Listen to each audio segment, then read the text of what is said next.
You know what's fascinating about human satisfaction? We spend billions chasing happiness through material things.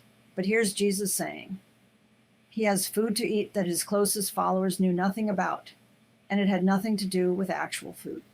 That's such an interesting perspective. Here are these disciples coming back with lunch, probably feeling pretty good about taking care of their teacher's needs. Well, what really strikes me is how Jesus uses this moment to completely flip their understanding. He's not just making a point about food, he's revealing something profound about what truly sustains us spiritually. Hmm. And the timing couldn't be more perfect, right after this incredible interaction with the Samaritan woman at the well. Oh, that's exactly what makes this so powerful. Jesus is literally energized by watching this spiritual transformation unfold. It's like he's saying, you think I need physical food? I just watched someone's entire life change. You know what fascinates me about that Samaritan woman? She goes from being a social outcast to becoming one of the most effective evangelists in the gospel. Right. And she didn't wait until she had a theology degree or all the answers figured out. She simply shared her authentic experience. He told me everything I ever did. That raw authenticity ended up bringing an entire town to faith. Well, that really challenges our modern assumptions about what it takes to share faith effectively, doesn't it? It does. And then we get this fascinating contrast with the royal official later in the passage. Here's someone with status, power, and influence, but none of that can save his dying son. It's like a powerful reminder that we all face situations that strip away our pretenses. The way Jesus handles that situation is so interesting too. Instead of rushing to heal the boy, he first challenges the man's motivation. Exactly. And what's remarkable is how the official responds.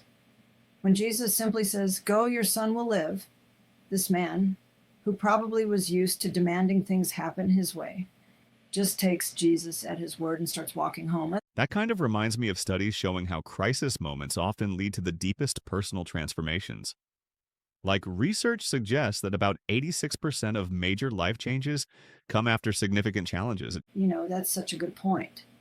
And in both these stories, the Samaritan woman and the royal official, we see how Jesus breaks down these huge social barriers that existed.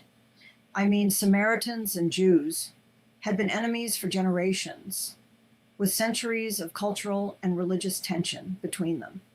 And yet Jesus intentionally goes through Samaria, breaking all those social norms. Well, what's really powerful is how both stories show this progression of faith. The Samaritans move from believing because of the woman's testimony to believing because they've encountered Jesus themselves. And the official goes from desperate hope to genuine faith that transforms his entire household. So if we look at the bigger picture here, what do you think Jesus is really teaching about satisfaction and fulfillment? I think he's showing us that real satisfaction, the kind that actually sustains us, comes from aligning with God's purposes. Whether it's reaching out across social barriers or trusting when we can't see the outcome, or investing in others' spiritual growth. That's what truly feeds our souls. That's quite different from our culture's typical messages about finding fulfillment. Well, and that's really the heart of it. Jesus is constantly trying to lift people's eyes from the temporal to the eternal. He's not saying physical needs don't matter, but he's showing us there's something so much deeper and more lasting available to us.